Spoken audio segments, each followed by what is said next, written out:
வணக்கம். பீகார் சிறையில் உதயநிதியை தட்டி தூக்கும் காவல்துறை, அதிர்ச்சியில் ஸ்டாலின். நண்பர்களை, இந்த வீடியோவிற்கு ஒரே ஒரு லைக் மற்றும் சப்ஸ்கிரைப் பண்ணிருங்க. சனாதானத்தை பற்றி பேசி மீண்டும் சர்ச்சையில் சிக்கிய உதயநிதி அவர்கள் தற்பொழுது மீண்டும் அவர் மீது வடமாநிலங்களில் பல வழக்குகள் பதிவு செய்யப்பட்டுள்ளது. கிட்டத்தட்ட உதயநிதி அவர்கள் எங்கு சென்றாலும் அவரை பிரச்சனைக்கு உள்ளாக்கக்கூடிய வகையில் அவர் ஏதேனும் ஒரு அசம்பாவித வார்த்தைகளை பேசி மாட்டிக்கொள்கிறார்.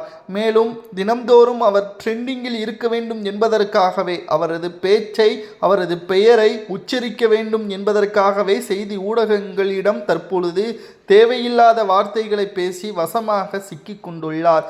சனாதானத்தை பற்றி சட்டசபையில், அதுவும் முதல்வராக விஜய் அவர்கள் நீடிக்கலாமா வேண்டாமா என்பதை வாக்குகளை செலுத்தக்கூடிய அந்த வேளையில் தேவையில்லாமல் பேசிக்கொண்டு வசமாக சிக்கிக்கொண்டார். பலரும் இதனால்தான் நீங்கள் தற்பொழுது ஆளும் கட்சியாக இல்லாமல் எதிர்க்கட்சியாக இருக்கிறீர்கள், அதுவும் தற்பொழுது கூட்டணிகளும் உங்களிடம் இல்லை, இனி வரக்கூடிய எதிர்கால அரசியலில் நீங்கள் தனித்து தான் போட்டியிடணும், தனித்து போட்டியிட்டால் 10 இடங்களை கூட உங்களால் வெற்றியடைய முடியாது என்று பலரும் கருத்துக்களை கூறி வருகிறார்கள். சரி, உடனடியாக அமலாக்கத்துறை அதிகாரிகள் ஏற்கனவே தமிழ்நாட்டில் பல மாஜி அமைச்சர்களை கைது நடவடிக்கை அதற்கான ஏற்பாடுகளையும் விஜய் அவர்களிடம் அனுமதியை பெற்றுள்ள நிலையில் தற்பொழுது சனாதான வழக்கு வடமாநிலங்களில் உதயநிதி அவர்கள் மீது 40 வழக்குகள் பல்வேறு நீதிமன்றங்களிலும் பதிவு செய்யப்பட்டுள்ளது. விசாரணைக்காக அவர் அங்கு செல்ல வேண்டும். ஆனால் வழக்கறிஞர்களை வைத்து மட்டும் அதை தீர்த்து கொள்ளலாம் என்று நினைத்தார். ஆனால் குற்றவாளி நேரடியாக, வழக்கு பதிவு செய்யப்பட்டவர் நேரடியாக தற்பொழுது நீதிமன்றத்தில் ஆஜராகி அதற்கான விளக்கத்தை, தன்னிச்சையான விளக்கத்தை கொடுக்க வேண்டும்.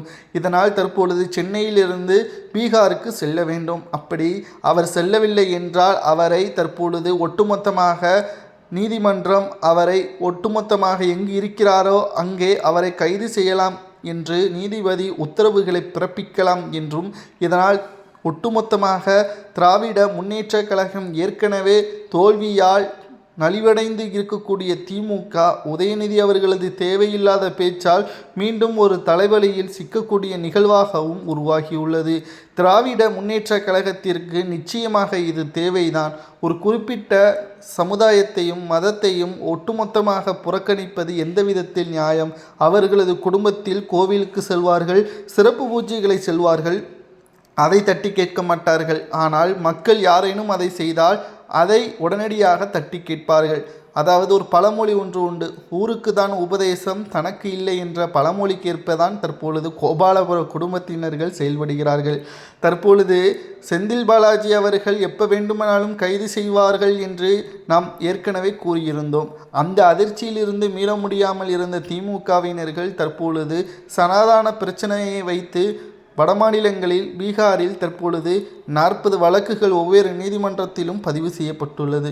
விசாரணைக்காக அவர் செல்லவில்லை என்றால் அவரை தேடி பீகார் போலீஸும் வருவார்கள். அப்படி வந்தால் அவரை ஒட்டுமொத்தமான ஆதாரங்களை வைத்து அவரை கைது செய்வார்கள். தற்பொழுது திமுகவும் ஆட்சியும் இல்லை, ஏன் எதற்கு என்ற கேள்வி கேட்பதற்கு ஒட்டுமொத்தமாக முதல்வர் விஜய் அவர்களது கட்டுப்பாட்டில் இருப்பதால் தாராளமாக விசாரணைக்கு அழைத்து செல்லலாம்.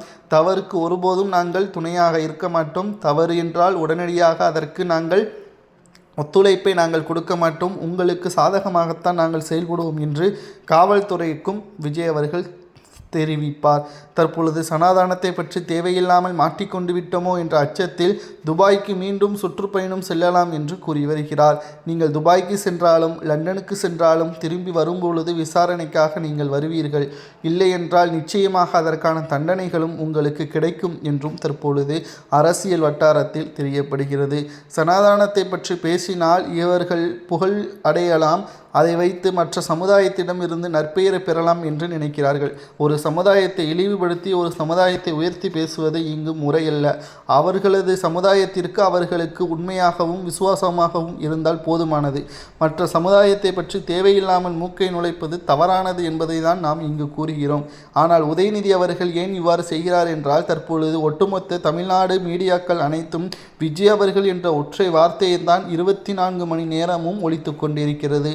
இதனால் எதிர்க்கட்சி தலைவராக இருக்கக்கூடிய உதயநிதி அவர்களது பெயரையோ அவரது திட்டங்களையோ அவரது நடவடிக்கைகளையோ பற்றி பேசாமல் இருப்பதால் இதனால் கடுமையான கோபமடைந்த உதயநிதி எதை வைத்து பேசினால் புகழடையலாம், விளம்பரங்கள் தேடலாம் என்று கூறிதான் இதை பற்றி பேசியுள்ளார்.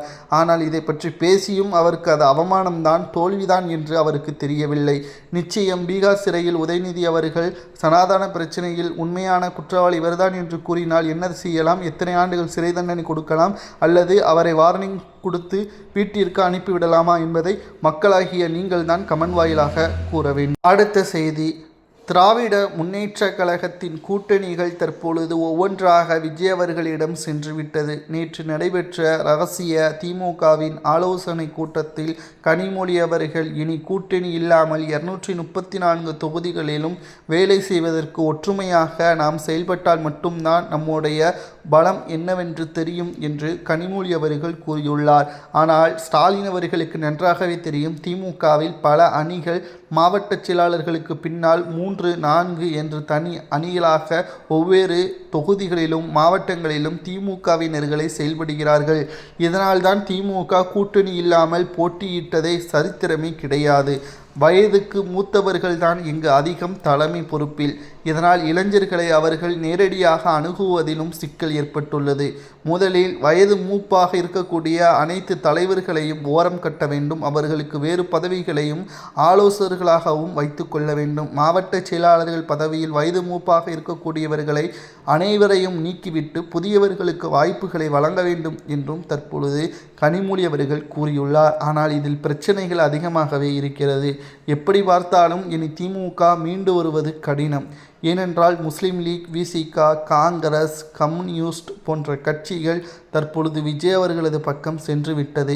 வெளியே இருந்து ஆதரவுகளை கொடுத்தாலும் வருகின்ற மக்களவைத் தேர்தலில் அவர்களுடனே பயணிப்பார்கள். ஏனென்றால் தேர்தலுக்கு ₹1 கூட செலவழிக்காமல் ஒட்டுமொத்தமாக விஜய் அவர்கள் வெற்றியடைந்து விட்டார். ஆனால் பல கோடிகள் விளம்பரமே செய்யவில்லை என்று கூறிய ஸ்டாலின் அவர்கள் விளம்பரத்திற்கு மட்டுமே 354 கோடி செலவு செய்துள்ளார் என்ற தகவலும் தற்பொழுது கிடைக்கப்பெற்றுள்ளது. ஒட்டுமொத்தமாக திமுக தனித்து போட்டியிட்டால், கனிமொழி அவர்கள் கூறுவதை போல் தனித்து போட்டியிட்டால் 234 தொகுதிகளில் 10 தொகுதிகளை தாண்டாது என்றும் கருத்து கணிப்புகள் தற்பொழுது கிடைக்கப்பெற்றுள்ளது. ஒரு பக்கம் உதயநிதி அவர்கள் தேவையில்லாமல் சனாதனத்தை பற்றி பேசி வசமாக சிக்கிக் கொண்டுள்ளார். மறுபக்கம் திமுகவில் கட்டமைப்புகள் சரியில்லை, ஒரு செங்கலை கூட உருவ முடியாது என்று அப்பொழுது கூறிய திமுகவினர்கள் தற்பொழுது கூடாரமை கீழே விழுந்துவிட்டது, ஆலமரமே சரிந்து விட்டது என்பதற்கேற்பதான் தற்பொழுது சமூக ஊடகங்களில் நம்மால் பார்க்க முடிகிறது. திராவிட முன்னேற்றக் கழகத்தின் ஆட்சி செம்மையாகவும் செழுமையாகவும் இருந்தால் மக்களே மீண்டும் வாய்ப்புகளை கொடுத்திருப்பார்கள். திமுக தேவையில்லை என்ற காரணத்தினால்தான் திமுகவின் தலைவரை போட்டியிட்ட தொகுதியில் தோல்வியடைந்துள்ளார் என்பதும் குறிப்பிடத்தக்கது.